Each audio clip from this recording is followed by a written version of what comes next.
হরে কৃষ্ণ বন্ধুরা, তোমরা সবাই কেমন আছো? আশা করি তোমরা গোবিন্দর কৃপায় সবাই ভালো আছো। তো তোমাদের রথযাত্রা কেমন কাটলো? আমার তো ভীষণ কেটেছে।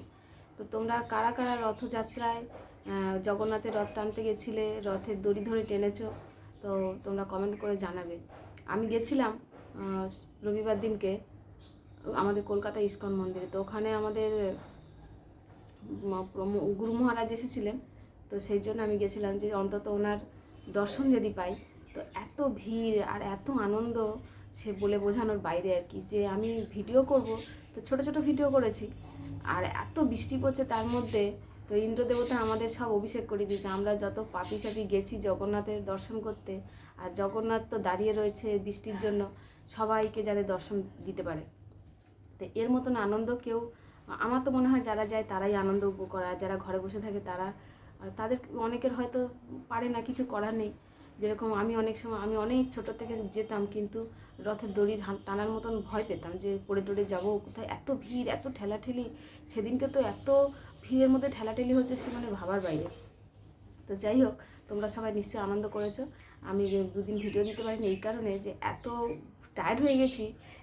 রথের দড়ি টেনে এসে জগন্নাথের দড়ি দর্শন করে আর প্রসাদ পেয়ে, প্রসাদ সে তো মানে এত সুষ্ঠু সিস্টেম করেছে যে প্রসাদের এত অমূল্য সম্পদ, যেন ওই প্রসাদ বাড়িতে নিয়ে আসলে মানে সবাইকে দিলে তাদের অনেকটাই পুণ্য হয়ে যাবে।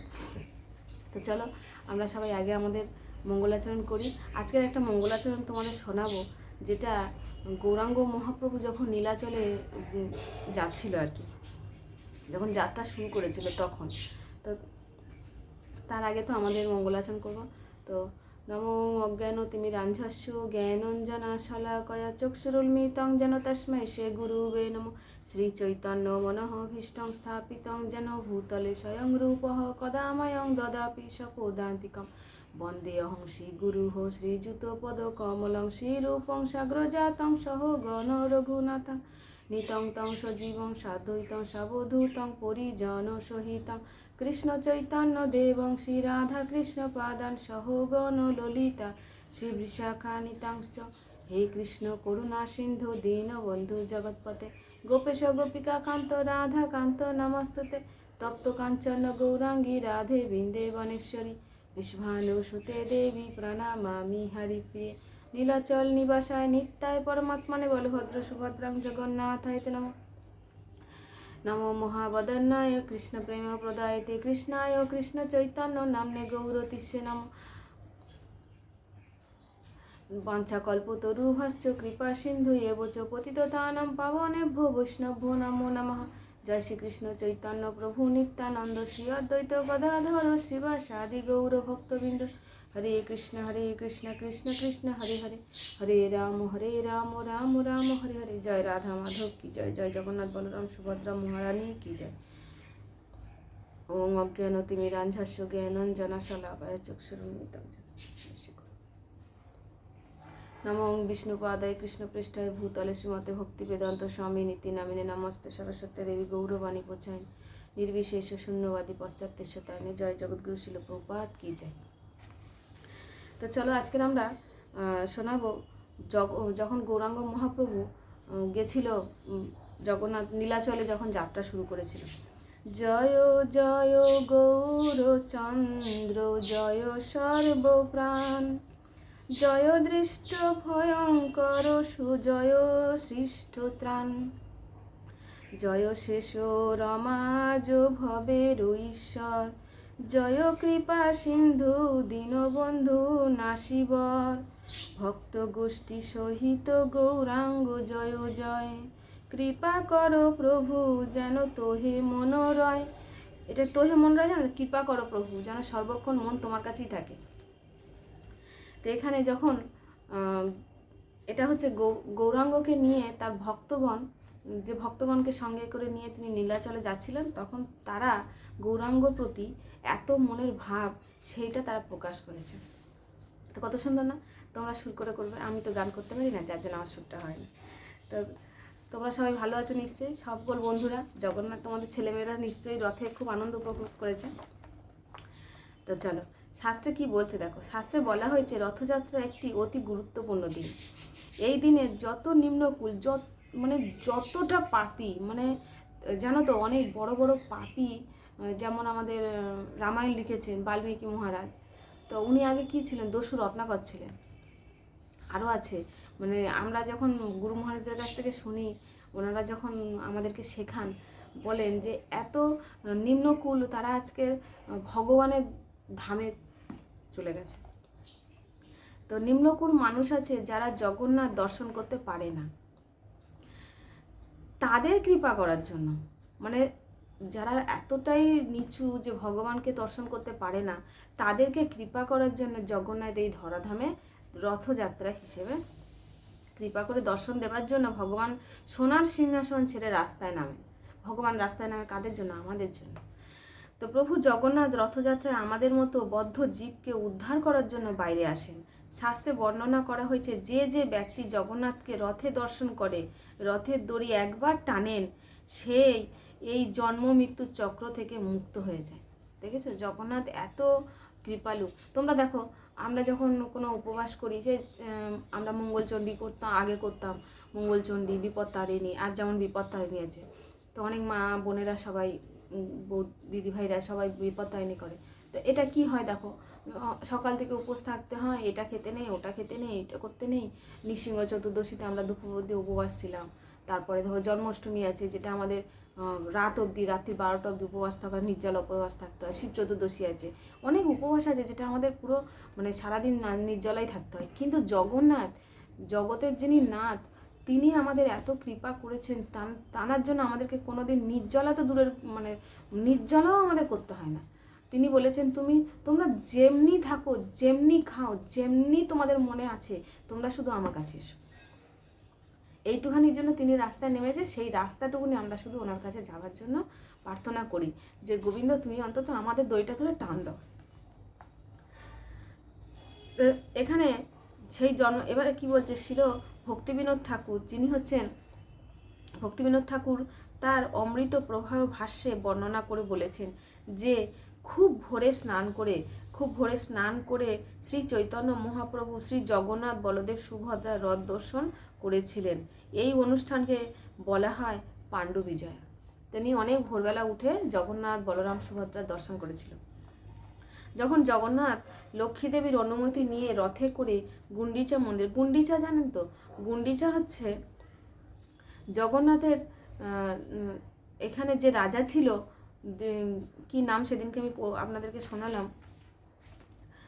রাজাটার নামটা কি ভুলে গেছি, রাজাটার নাম ভুলে যাচ্ছি, এখানে রয়েছে ওনার স্ত্রী আর কি। রাজা যখন জগন্নাথের যখন ভিতরে বিগ্রহ তৈরি হচ্ছিল, তখন গুন্ডিচা মহারানী গিয়ে রাজাকে বললো না যে আমরা মহারাজ চলুন, আর ঘরে আওয়াজ হচ্ছে না। তো ইনি হচ্ছেন সেই গুন্ডিচা মা, যারা মন্দিরে চলেন। তখন জগন্নাথ তখন লক্ষ্মীদেবীর গুন্ডিচা, উনি কিন্তু ওনারা দুই স্বামী স্ত্রী কিন্তু সন্তান নেই। ওনাদের একটা গল্প আছে, তোমাদেরকে আমি পরে শোনাবো। এত ভালো যে আমরা জগৎ সংসারে কত কি চাই, সন্তান চাই, সন্তান যেন ভালো হয়, স্বামী যেন ভালোভাবে সংসার করতে পারি, শ্বশুর শাশুড়ি যেন ভালো হয়। কিন্তু ওনারা শুধু ভগবানকেই চেয়েছে, যে ভগবান তোমার কাছে আমাদের আর কিছু চাওয়ার নেই, তোমাকে ছাড়া। তো তখন মহাপ্রভু তার ভক্তদেরকে যখন মন্দিরে 7টি সম্প্রদায়ে বিভক্ত করে 14 মাদল মানে হচ্ছে যেটাকে আমরা বাজনা মাদল যত আমাদের আছে সব ভাগ করেছে আর কি মহাপ্রভু, যে জগন্নাথকে খুশি করার জন্য আমাদের কি করা দরকার সেইটা মহাপ্রভু আমাদেরকে বুঝিয়ে গেছেন।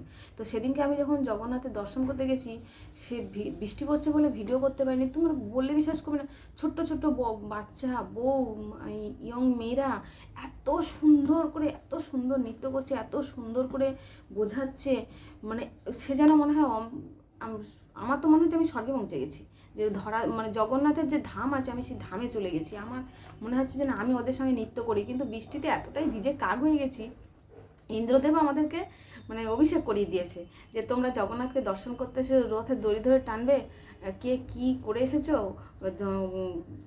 আমাদের পবিত্র করে দিয়েছে পুরো দেহটাকে। এতে আমরা আরও খুশি হয়ে গেছি। তো 14 মাদলে কীর্তন আরম্ভ করেছিলেন। কীর্তনের সময় মহাপ্রভু অনেক রকম ভাবের উদয় হয়েছিল। এমনই কি জগন্নাথ ও মহাপ্রভু পরস্পর ভাব বিনিময় করেছিলেন। শাস্ত্রে আচার্যরা বলেছেন যে এই রথযাত্রার কথা মন দিয়ে শ্রবণ করা অত্যন্ত আবশ্যক। তাহলে ভাবতে হবে জগন্নাথ আমাদের সত্যি জগন্নাথের আমি সেদিন এর আগের ভিডিওতে বলেছি যে জগন্নাথের এটা তো হতে পারে বলরামের নাম বলরাম, সুভদ্রার নাম সুভদ্রা, তাহলে ভগবান শ্রীকৃষ্ণের নাম কেন জগন্নাথ হলো? এটা তোমাদেরকে আমি অবশ্যই শোনাবো। এটা আমার কাছে আমার মনেও আছে, আর আমি পুরো পুরো একদম মানে আমার কাছে ইজি হয়ে রয়েছে, আমি শোনাবো তোমাদেরকে এটা। তা দ্বৈতা শব্দের অর্থ হচ্ছে যিনি ভগবানের কৃপা লাভ করে। দ্বৈতা শব্দের অর্থ হচ্ছে, বুঝতে পারছো তো, জগন্নাথের এক শ্রেণীর সেবক আছে যার নাম হচ্ছে দ্বৈতা। স্নান যাত্রা থেকে শুরু করে রথ ফিরে আসা পর্যন্ত দ্বৈতারা জগন্নাথের সেবা করেন। তাদের মধ্যে যারা ব্রাহ্মণ তাদের দ্বৈতাপতি বলা হয়। ক্ষেত্র মহাত্ম্য গ্রন্থে এই দ্বৈতাদের শবর বলে বর্ণনা করা হয়েছে। শাস্ত্রে বর্ণনা আছে জগন্নাথের প্রতিষ্ঠার পূর্বে যিনি নীলমাধব রূপে শবরদের পূজা গ্রহণ করতেন। যখন যখন তোমার ব্রহ্মার 150 বছর যখন শুরু হয়, তখন 50 বছর আগে তখন হচ্ছে নীলমাধব ছিল। যখন ব্রহ্মার 50 বছর শেষ হয়ে গেছিল তখন আমাদের জগন্নাথ দারু ব্রহ্মরূপে আসেন। তো প্রভু জগন্নাথ হচ্ছেন সমস্ত জগতের পালনকর্তা। তাকে এক জায়গা থেকে অন্য জায়গায় নিয়ে যাওয়ার ক্ষমতা কিন্তু কারণ নেই। সেদিনকে যেমন দেখো আমি আমার চোখে অনেক, আমি তো শাস্ত্রে যেগুলো আছে সেটা তো ধরো সেটা তো গ্রন্থে আছে, কিন্তু সবাই তো সেগুলো জানে না। তো আমি সেদিনকে গেছি, বলরামের রথ বেরিয়ে গেছে, সুভদ্রার রথ বেরিয়ে গেছে, আর জগন্নাথের রথ দাঁড়িয়ে আছে। তো আমরা প্রথমে ভাবলাম হয়তো অনেক প্রচুর ভিড়, মানে সে লোক, তোমরা জানো তো অনেক সময় পিঁপড়ে যেরকম হয়, জানো পিঁপড়েরা যেরকম যায় লাইন বাই লাইন, অনেক জায়গায় গিয়ে হয়তো কেউ একটুখানি গিয়ে লাইনটাকে কেটে দিল, তখন এক জায়গায় গুচুরি গুচুরি করে ভর্তি হয়ে থাকে, এর গায়ের ওপর থেকে এরকম চলতে থাকে। তো সেমনি পিঁপড়ের মতন মানুষ, মানে আমি শুধু দূর দূরান্ত থেকে দেখছি যে মানুষ নামে আমরা মানুষ, কিন্তু আমাদেরও অস্তিত্ব পিঁপড়ের চেয়েও অধম। যদি কেউ কারোর পায়ের তলায় পড়ে যাই তো সঙ্গে সঙ্গে কিন্তু আমরা পিষ্টে যাব, যেমনি আমরা পিঁপড়ে আমাদের পায়ের তলায় পড়ে গেলে পিষ্টে যায়। তো সেই জন্য আমাদের সকাল সন্ধ্যে সবসময় চেষ্টা করতে কোনো রকমের যেন একটা পিঁপড়ে পর্যন্ত আমাদের না মারা উচিত। সবসময় আমাদেরকে প্রাণ হত্যা থেকে নিজেদেরকে রেহাই করতে হবে, যে একটা আমার ক্ষমতা নেই যে ওই প্রাণটাকে হত্যা করা। তো সেই জন্য আমাদেরকে সবসময় এটা খেয়াল রাখতে হবে। যদি বলো হ্যাঁ সে যদি আমাকে কামড়াবে না, কেননা আমার ঘরে আমি যখন প্রথম এই বাড়িতে রেন্টে আসি, তোমরা বললে বিশ্বাস করবে না, সেদিন ছিল ষষ্ঠী, তো দুর্গা ষষ্ঠী। তো আমি তো তখন ষষ্ঠী করতাম। তো এখন গোবিন্দর কৃপা আমার সংসার সবসময় কোনো অসুবিধা নেই, আমি যার জন্য এগুলো আর করি না। তো ঠিক মানে কি বলবো, এত বড় একটা বিছে, হ্যাঁ পুরো একদম হলুদ হয়ে রয়েছে।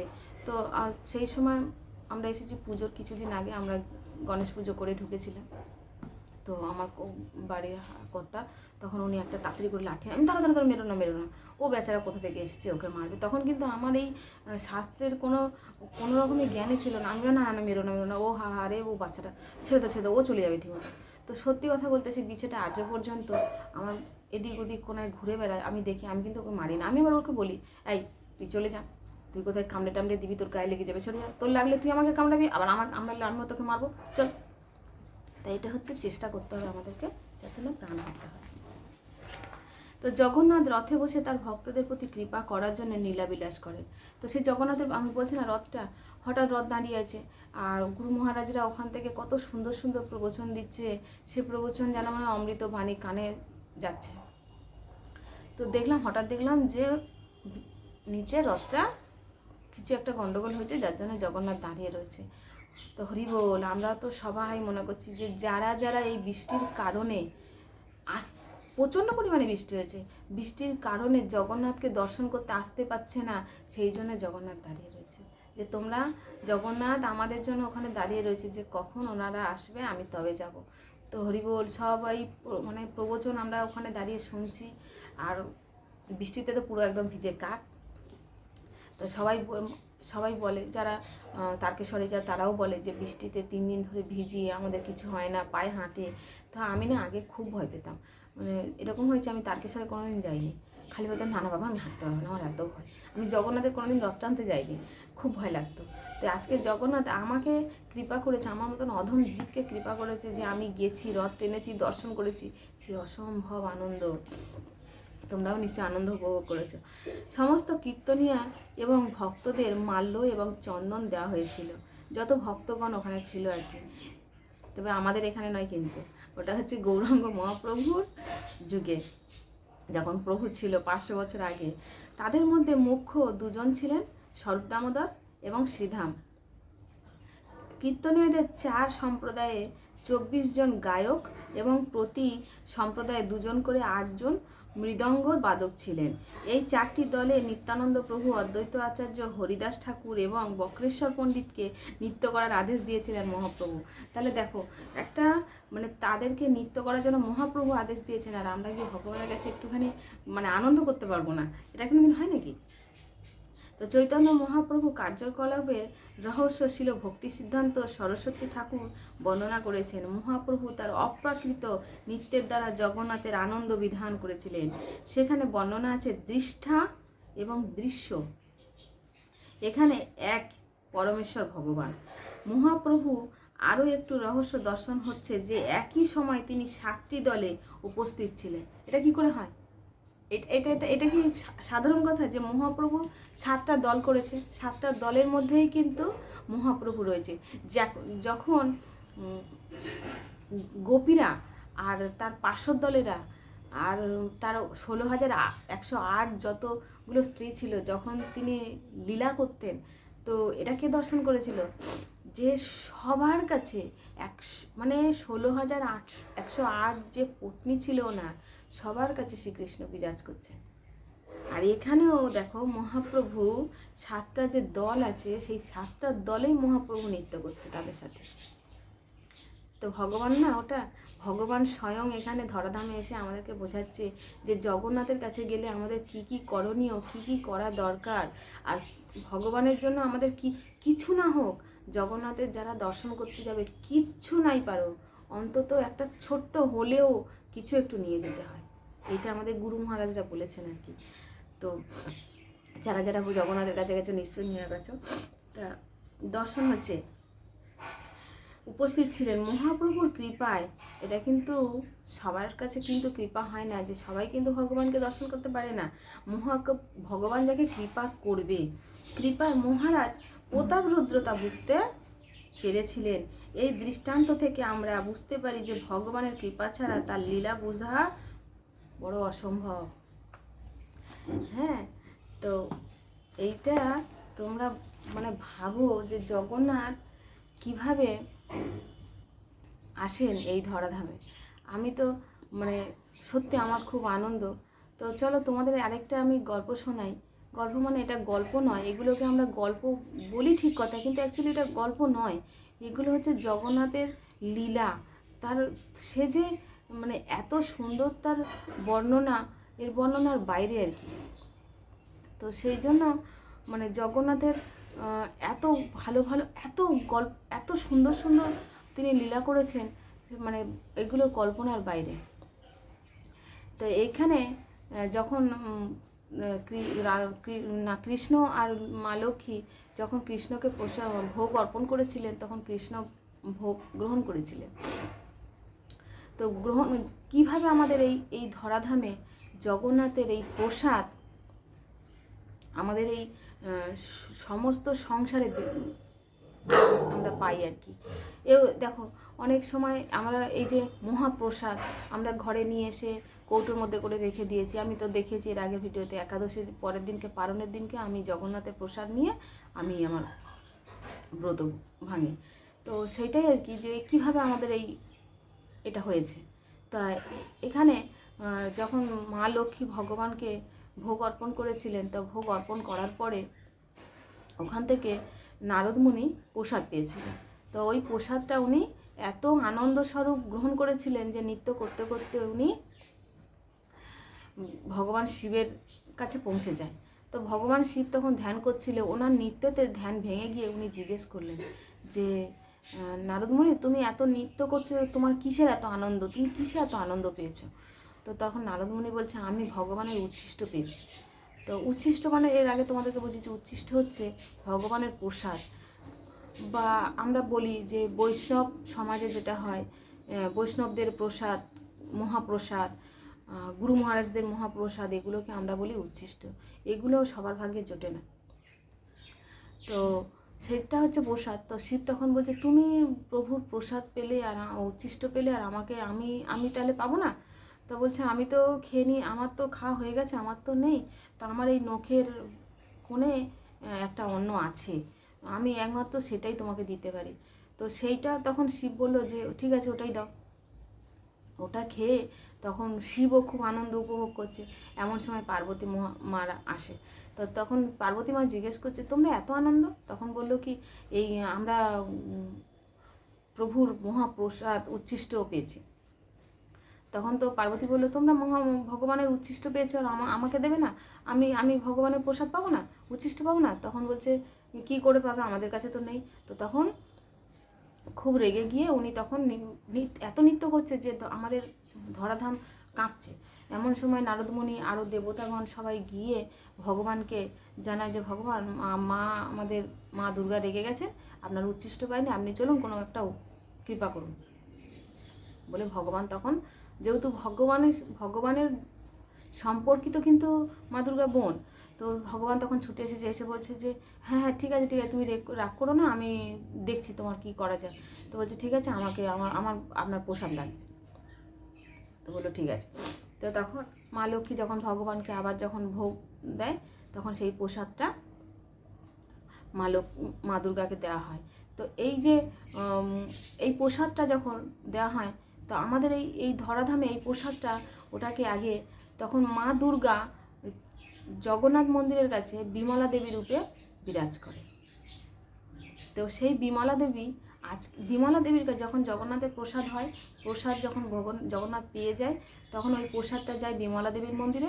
বিমলা দেবী ওই প্রসাদটা যখন পেয়ে নেয়, পাওয়া মানে কি বুঝতে পারছো তোমরা? হয়তো অনেকে তোমরা জানো না যে পাওয়া মানে কি হয়। আমরা যখন প্রসাদটা কাউকে দিই, যে কোনো কিছু হয় না যে তুমি কি পেয়েছো, মানে এটা হচ্ছে আমরা এরকমই বলতে হয় এই জিনিসগুলোকে, যে পেয়েছো মানে তুমি পেয়েছো, বা আমি পেয়েছি। এটাই হচ্ছে ভগবানের প্রসাদটা আমরা পাই।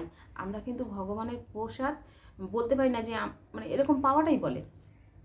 যাই হোক, তো সেই বিমলা দেবী প্রসাদটা পাওয়ার পরে এই জগৎ সংসারে সব সন্তানদেরকে বিমলা দেবী মহাপ্রসাদ স্বরূপ সেটাকে প্রদান করে। সেইটা হচ্ছে মহাপ্রসাদ, যেটা দেখবে মানে সবই তো মহাপ্রসাদ, কিন্তু আমরা এরকম চালের একটা পুটলি, মানে অন্যের একটা পুটলি নিয়ে আসি, সেটাকে সবাই বস্তা বলে কি। যাই হোক, আমি তো জগন্নাথ পুরীতে এখনও যেতে পারিনি।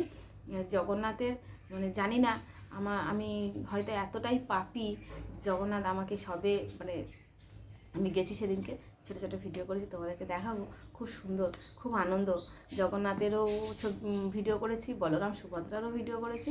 তো এইভাবে হচ্ছে আমাদের জগন্নাথের মহাপ্রসাদ এই ধরাধামে, এই জগৎ সংসারে সবাই পায়।